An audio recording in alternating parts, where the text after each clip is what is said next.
बहुत सुंदर भगवान नाम की 28 नरकों का वर्णन किया सुखदेव जी ने। और जब नरकों का वर्णन किया तो परीक्षित जी घबरा गए। इतनी इतनी छोटी चीज के लिए इतने इतने बड़े नरक, तो इसकी उपाय क्या है? तो श्री सुखदेव जी कहते हैं, राजन, कलिकाल में एक बार प्रेम से भगवान नाम ले लिया जाए तो उसकी इतनी महिमा है कि अनेक जन्मों के पाप नष्ट हो जाते हैं। एक अजामिल नाम का ब्राह्मण था। बचपन में तो बहुत बड़ा भक्त था, लेकिन एक दिन उसने गलत दृश्य देख लिया। किसी पुरुष को वैश्या के साथ में रमण करते हुए देख लिया। उसके मन में उसी दिन विकार जागृत हो गया। माताओं, भाइयों, टीवी चैनल पर देख रहे सभी भक्तों, निवेदन करूंगा, गलत संगति से बचो अगर अपने आप को सुधारना चाहते हो।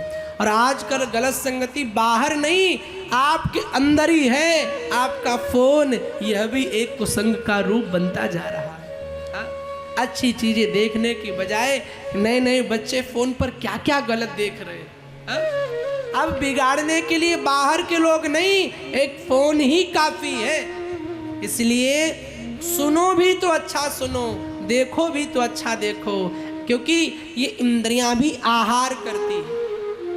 आप जैसा कान से सुनते हैं, रात्रि में जब लेटते हैं तो वही याद आता है।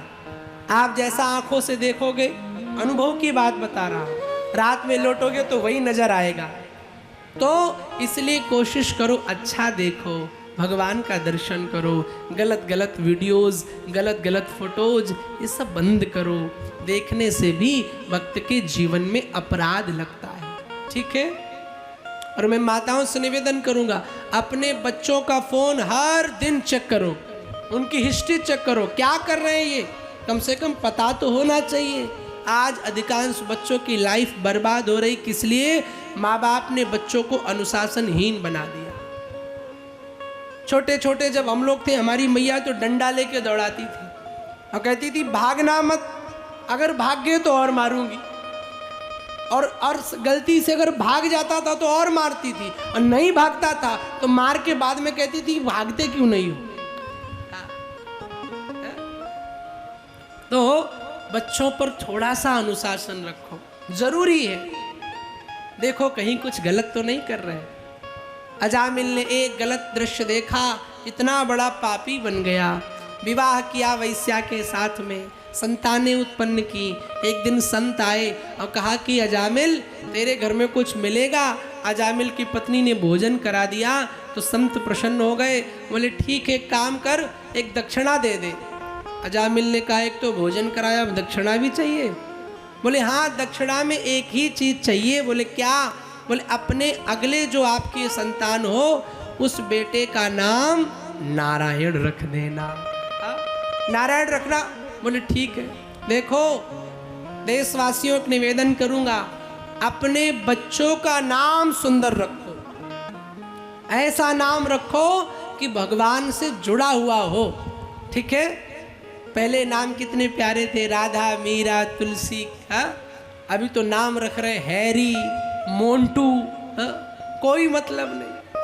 और माँ बाप जैसे तैसे नाम अच्छा रख भी दे तो बच्चे इतने मॉडर्न कि वो खुद नाम बिगाड़ ले रहे हैं। अब आप देखिए ना, इस समय जो सिद्धार्थ है वो सिड बन गया है, माधव मेडी बना फिर रहा है, हार्दिक हार्डी बन जाता है, संदीप सैंडी बन रहा है। दीप शिखा की मम्मी को पता ही नहीं कि उसकी बिटिया का नाम डिप्स है। अब आजकल बच्चे इतने मॉडर्न कि माँ बाप अगर बढ़िया नाम रख दे तो उनको पसंद नहीं आते। भाव कुभाव अनख आलसहु, नाम जपत मंगल दिसि दसहु। चाहे भाव से जपो चाहे कुभाव से जपो, भगवान का नाम जपोगे तो नाम की महिमा है, वो कल्याण करेगा ही करेगा। इसलिए बच्चों का नाम घर में सुंदर सुंदर रखो, केशव, मोहन, मुरारी, माधव। कितने प्यारे नाम है। कोई जरूरी है जब तक हैरी नहीं रखोगे काम नहीं चलेगा। देखो ये पाश्चात्य संस्कृति के नाम है, हमें पाश्चात्य संस्कृति अपनाने की जरूरत नहीं है। हर संस्कृति को हम सम्मान करते हैं, लेकिन जिस देश की संस्कृति है वो वही अच्छी लगती है। भगवान राम ने जब बाली को मारा तो बाली ने कहा मेरा अपराध क्या है? तो राम जी ने कहा तुमने छोटे भाई की पत्नी को हरण किया, इसीलिए तुम पापी हो, इसलिए मार रहा हूं। और वही राम जब रावण को मारा तो रावण की पत्नी मंदोदरी का विवाह विभीषण जी से करवा दे रहे हैं। तो किसी ने राम जी से पूछा ये कैसा न्याय? एक जगह जब बाली ने अपने छोटे भाई की पत्नी को लिया तब तुमने उसको मार दिया, और यहाँ विभीषण के साथ मंदोदरी का विवाह कैसे कर रहे हो? तो राम जी ने कहा देखो, एक राजा का धर्म है वो हर संस्कृति का सम्मान करे, वो हर कल्चर को मर्यादित कर, उसके सम्मान में आगे बढ़े। भारत में ये संस्कृति नहीं है कि बड़े भाई छोटे भाई की पत्नी का हरण कर लो, लेकिन श्रीलंका जैसे देशों में ये संस्कृति है, तो ये वहाँ की संस्कृति है इसलिए शादी करवा दी। हर जगह की अपनी अपनी संस्कृति है। अब कई आदिवासी ऐसे क्षेत्र हैं जहाँ मांसाहारी ही है, कुछ ऑप्शन ही नहीं है, तो वही खाते हैं। अब सोचो तुम भी खाने लग जाओ, उनसे अपनी तुलना करो, तो नहीं, क्योंकि वो उनकी संस्कृति है। हम भारतीय हैं, हम उस देश के हैं जहाँ डाल डाल पर सोने की चिड़िया करती है बसेरा, वह भारत देश है मेरा। हम उस देश की संतानें हैं, हमारे कल्चर में ऐसा नहीं है। अब कोई बिल गेट्स का नाम दीनदयाल रख दे तो बोले अच्छा लगेगा, हाँ, चूंकि वहाँ के कल्चर में वो नहीं है तो नहीं अच्छा लगेगा। लेकिन यहाँ अगर तुमने किसी माधव का नाम पीटर रख दिया तो भैया हमें तो नहीं अच्छा लगता, आपको अच्छा लगे तो आप जानो, हाँ, सुंदर नाम रखो। अजामिल ने नारायण नाम रखा, अब दिन भर पुकारता बेटा नारायण आ जाओ, बेटा नारायण आ जाओ। अब दिन भर नाम लेता। एक दिन अंतिम समय आया, यम के दूत आए लेने, तो जैसे दूत लेने आए सो उसने अपने बेटे को पुकारा, बेटा नारायण मेरी रक्षा करो। तो बेटे को पुकारा था लेकिन नाम तो भगवान का था। जैसे नारायण नाम लिया भगवान के पार्षद आ गए, यम के पार्षदों को भगा दिया और भगा करके अजामिल को उठा लिया और लेकर के भगवान विष्णु के पास पहुंच गए। अब सारे यमराज के पार्षद यमराज के पास गए, बोले सरकार आज से हम मृत्युलोक में नहीं जाएंगे। बोले क्यों?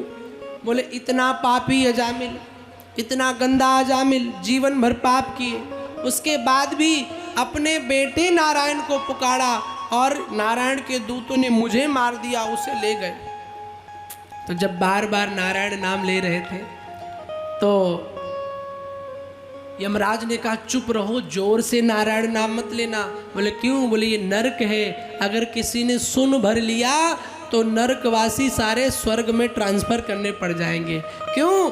बोले नारायण नाम की बड़ी महिमा है,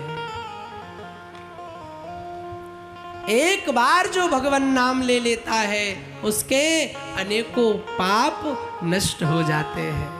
तो नाम की बड़ी महिमा। अजामिल ने एक बार नारायण नाम लिया और भगवान की प्राप्ति हो गई। अब यम के दूतों ने कहा सरकार आप तो लिस्ट बता दो कि मुझे पृथ्वी से किसको नरक में लेके आना है और किसको स्वर्ग में लेके जाना है। तो श्री यमराज जी कहते हैं देखो किसको पकड़ के नरक में लाओ। अब आप भी देखो, आप नरक के तैयारी में हो कि स्वर्ग की तैयारी में?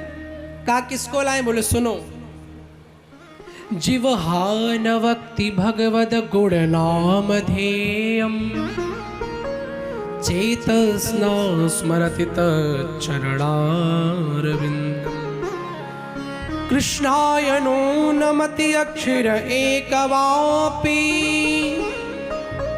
तानानयद्वयमसतो कृत विष्णु कृत्या। बोले किसको लेके आना है नरक में? बोले जिनका सिर कभी भगवान के आगे झुकता नहीं, जिनकी जिह्वा से कभी भगवान का नाम ना निकलता हो, जिनके पैर कभी भगवान की कथा में ना जाते हो, जिनकी बुद्धि कभी भगवान के चरणों में ना रमती हो।